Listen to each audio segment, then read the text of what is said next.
So Rawabi, I think, must strike anybody who visits and spends time there as a phenomenal achievement already, but also a big gamble, and also something that's not really that related to the real story of the West Bank economy.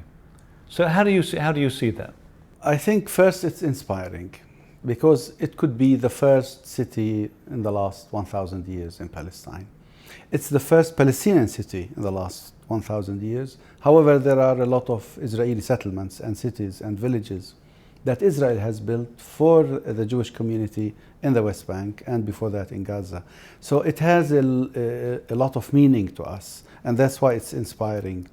If you succeed in building it, as big as it is, in spite of all the obstacles that you have, not just from Israel, also from Palestinians, from the administration, our administration itself. I think from that perspective, it was special.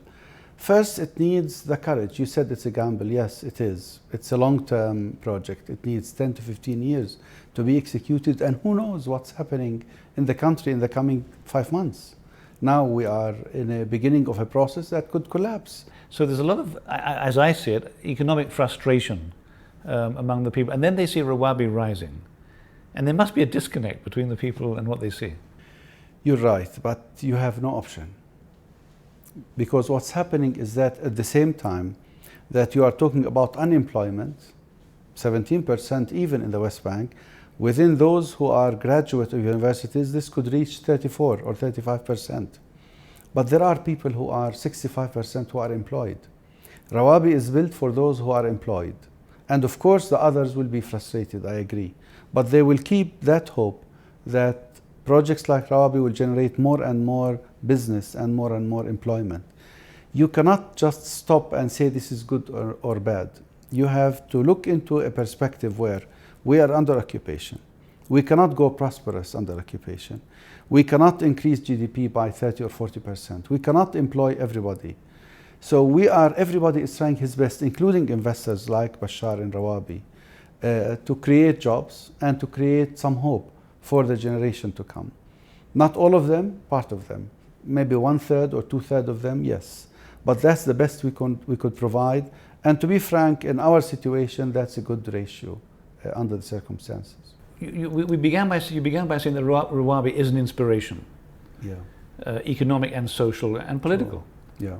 What needs to happen for that inspiration to really change the Palestinian economy and to bring the Palestinian people forward? And it's just a short list of things. What are you looking for? Look, there could be hundreds of things, but of course, ending occupation is the easiest, is the simplest. If you want to make real change, when I say real change, if you want to increase the GDP by 15% every year for the coming 10 years, that's what you need. End occupation. Make it a stable place. Make it less problematic in the eyes of investors and of the locals. However, during the coming period, while we are having negotiation, there's a lot that Israel can do to make our life easy and our economy more prosper. One of them is, which is the easiest, allow Palestinian investors from diaspora to come back and invest in Ramallah and in Palestine and in Gaza. Allowing individual investors, I'm talking about 1,000, 2,000 of them, just to have residency, to come in dignity through the bridge, to come and invest here. We're not talking about foreign investment, we're talking about Palestinian investors. Why hasn't the Palestinian Authority taken the lead? Why have they left it to private businessmen like you and Mr. al-Masri? First, because the Palestinian Authority is in an awkward position with Israel.